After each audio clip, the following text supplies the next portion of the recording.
Hey everybody, my name is Nate. You're watching WASD 20. Welcome today as we're taking a look at the D&D Beyond Beta Phase 1. So, a couple things before we get going here. Just keep in mind, this is only a beta. And this is only Phase 1 of the beta. So, things that we see here will be likely to change, and they'll be responsive to feedback. There's already a whole lot of feedback over here in the forums going on, so yeah, keep that in mind. But I'll be just kind of running through the basics here and giving my impressions as we go.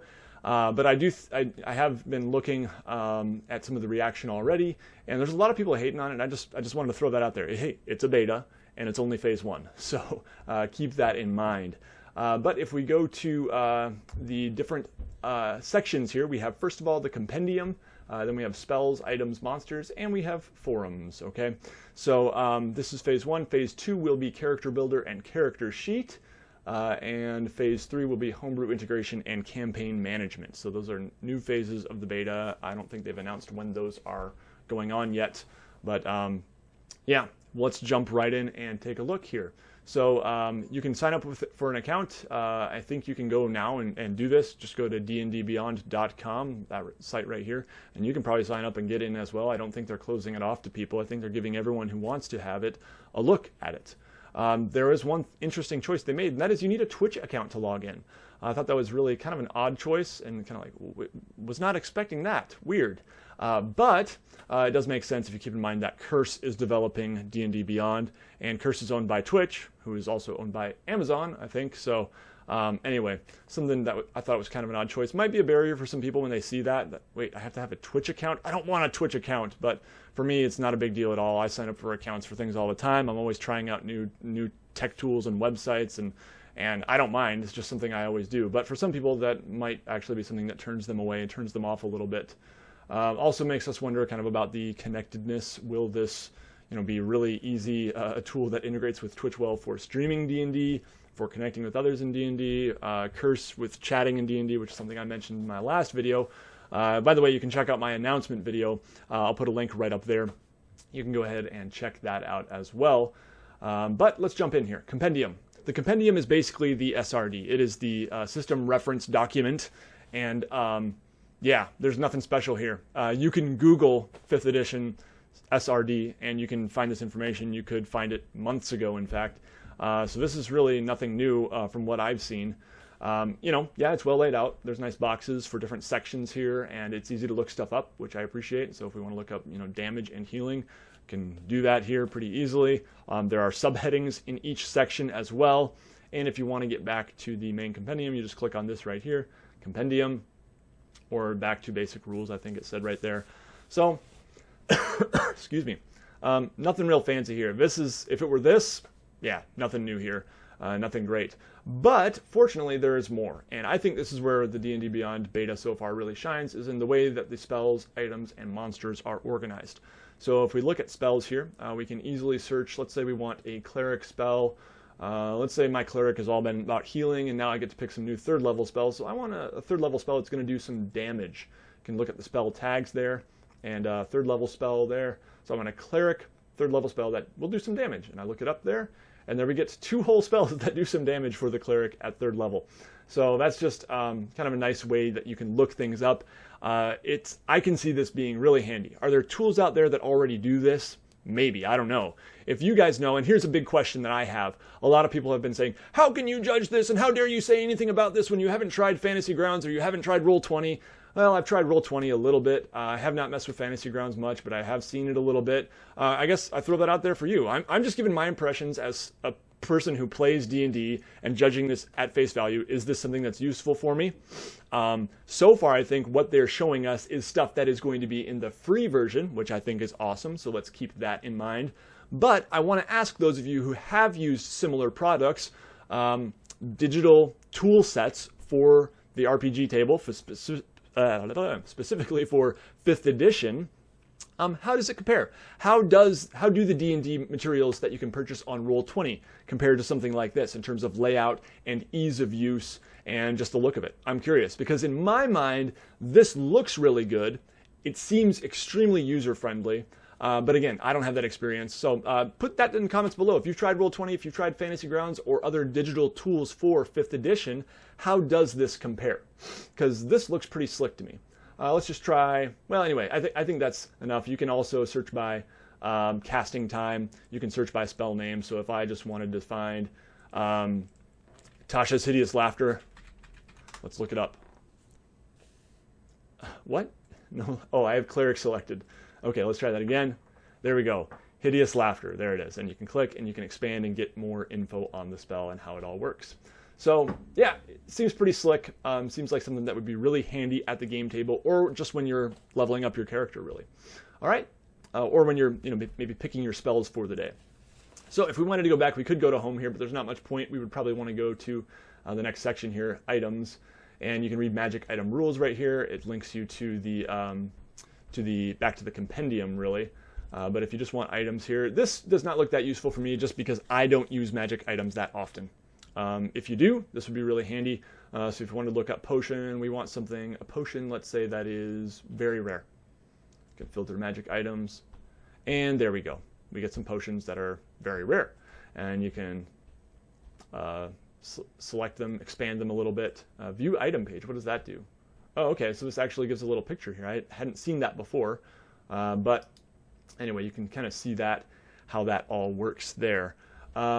We want a wand. Let's deselect potion here, so you have to deselect potion. You can select multiple, so if we want a wand or staff or weapon, that's very rare, then we can filter magic items by that. And if you want to deselect, we just want, oh, I didn't do weapon apparently. If we just wanted a weapon, we can deselect wand and staff, and it refreshes automatically and gives us weapons that are very rare. You can also search by magic bonus, you can search by tag, and whether it requires attunement, and of course you can search by name. So that looks pretty cool, but again, probably not something that I would use very often just because I tend to have magic items pretty rare in my games. All right, so if we continue on to the monsters section here, you can see that we can type in monster name. We can go by challenge rating. So if we want a monster that is 4 to 6 challenge rating, there goes my dog freaking out upstairs. Let's see. We can search by size, but let's just say we want a challenge rating 4 to 6, and we want something from the desert. You can search, and you can see here the desert creatures that would fit in a desert setting and are within challenge rating 4 to 6. So this is really searchable, seems really useful to me. I'm not quite sure how they decided which monsters would be in here. Is it just the monster manual? I have a feeling it certainly would not be stuff in Volo's guide or some of the other books, but let's just say we want to search Null here. Let's filter monsters. And we see you only have one Null, and I feel like in the monster manual, let's look this up. I feel like there was more than one Null. And certainly in Volo's guide, there's a bunch more. But, okay, so we've got Golem, Goblin, Null. Yeah, see, in the monster manual, you have Null Packlord, Null Fang of Yanogu. I can't say that word. So yeah, it seems like it is a little bit limited. So either that's the beta, just they have more limited options for the beta, or maybe that's just the way it's going to be in the free version. I'm not quite sure. It's hard to judge that at this time. But you do have a lot of the basic monsters. If you click on Dragon, let's get rid of Null there first. Click on Dragon. There's a lot of dragons here. There's a lot of dragon-like creatures, creatures that would fit the category of dragon, like dragon turtle, pseudo-dragon, wyvern, things like that as well. So there's 3 pages of dragons, but there's only one Null. We can go to Elemental here, and let's unclick that. Looks like you've got a lot of creatures that would fit the bill. So yeah, there's a lot here. I'm not quite sure how they decided. If you happen to know, I'd be curious to hear what monsters are here. How did they decide this? Maybe it's stuff that's in the basic rules, the Dungeon Master's basic rules. That's another possibility that I thought about. I haven't looked at that document in a long time, so I'm not quite sure. You can also go to the forums here, and you can read about all the people complaining about how terrible this beta is. No, there is some of that for sure, but there's also just some general chat here. So there's even play-by-post already going, which, hey, that's cool. Or people arranging for it at least. rules questions, the Dungeon Masters Guild, excuse me, looking for players in groups. That seems pretty awesome that there's already a forum. Sure, there's plenty of places for people to do this stuff already, but anyway, it is cool that they got some forums going. And it will be, again, I think one of the advantages here, a one-stop shop for all this stuff, hopefully. I'm sure it will have a hard time pleasing everyone and meeting every single need. But so far, my impression is, I'm cautiously optimistic that D&D Beyond is going to be a pretty cool thing, even at the free level. I think that it's already looking like, okay, this is useful. I think I will use this at the gaming table. Hey guys, one thing I just wanted to show real quick here is the mobile version of this. So this is just a mobile version of the website. There will be a mobile app, but they have not developed that yet. That does not appear to be a part of the beta announcements at this time, or one of the phases of the betas. But here you can see the Compendium. Sorry for the shaky cam here. I was just filming this on my phone and had a hard time holding it steady. But you can see here it does let you zoom in because it's kind of hard to click on some of the Compendium stuff. Then, of course, you can go to the spells. There we go. Items. There we go. Monsters. And these buttons do make it pretty touch-friendly, I would say. So you can see here I'm selecting a monster size, or rather challenge rating, environment, and having some trouble here because the keyboard keeps popping up. And anyway, I finally figured that out. But yeah, these are problems that I would hope would be solved in the mobile app, which they are going to be developing. So again, this is just checking out the mobile version of the website. And it's not the best, but it certainly is not the most touch unfriendly website. I have heard that on phones it is much trickier to navigate right now at this time. And anyway, so that hopefully again will all be fixed in a mobile app.